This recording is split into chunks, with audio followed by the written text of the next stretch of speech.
אני רוצה לספר לכם על מוניישה הומה. מוניישה הומה היה סוחר אורז יפני פשוט. עם השנים הומה הפך לסוחר האורז המפורסם ביותר בתחומו. למה? כי הוא זיהה דפוס פעולה מאוד פשוט. המחיר של האורז מושפע באופן ישיר מהרגשות של סוחרי האורז. זאת לעומת הסברה שהמחיר מושפע מביקוש והיצע סטנדרטיים בשוק.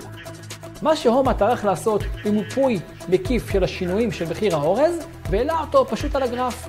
ואז הוא גילה דפוסי התנהגות מאוד מעניינים לגבי המחיר של האורז. הדפוסים מוכרים היום לסוחרים בשמות כמו היפוך מגמה והמשך מגמה, אבל כל זה לא חשוב. הדפוסים האלה ממש עזרו להומה לתזמן מתי לקנות בזול ומתי למכור ביוקר את האורז, במחירים ממש, אבל ממש רווחיים.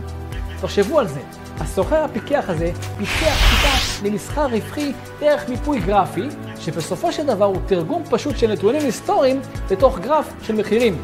והכל מהאורז.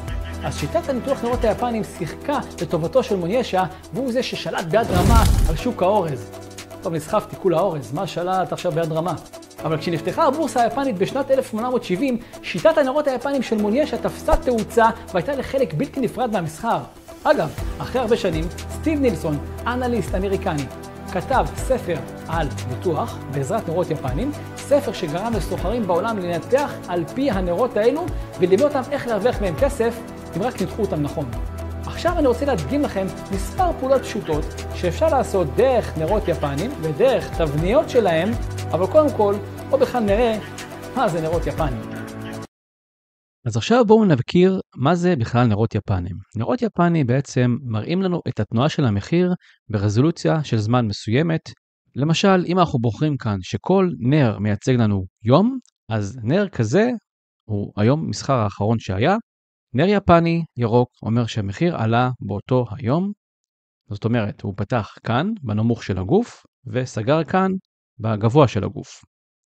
בין לבין הוא טייל בין מחיר נמוך מסוים, שזה האזור הזה, ומחיר גבוה מסוים, שזה הנקודה הזאת. זאת אומרת, המחיר פתח כאן. יכול להיות שהוא ירד למטה, יכול להיות שהוא עלה למעלה. אנחנו יודעים שהוא פתח כאן וסגר כאן, היה פה וגם היה פה. זהו נר ירוק. נר אדום, ניקח למשל את הנר הזה, המחיר פתח מלמעלה וסגר מלמטה, המחיר ירד. בין לבין הוא ביקר פה בגבוה מסוים, וירד פה לנמוך מסוים. זה שאנחנו מסתכלים על הנר הזה, זה לא אומר לנו יותר מדי. הנר הזה נקרא נר פטיש. בואו נבין למה. כי קודם כל הוא נראה כמו פטיש, הוא מגיע בסוף ירידות, הגוף שלו הוא בערך שליש מכלל הנר, יש לו זנב מאוד ארוך למטה, והוא גם נוצר פה על איזושהי תמיכה מסוימת.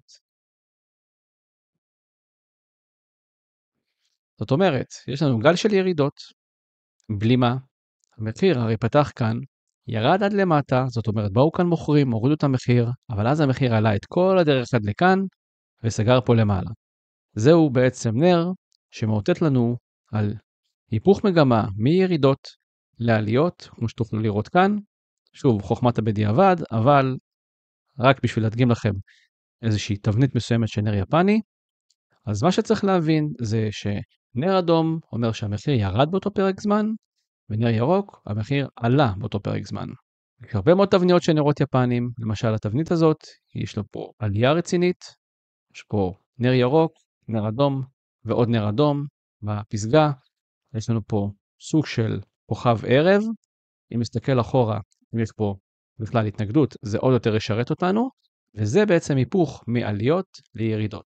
אתם מוזמנים לחקור על עוד תבניות נרות יפנים, הם לא תמיד יעבדו, אבל לפעמים הן עובדות מאוד מאוד יפה, וככה נוכל להרוויח בעזרתם כסף.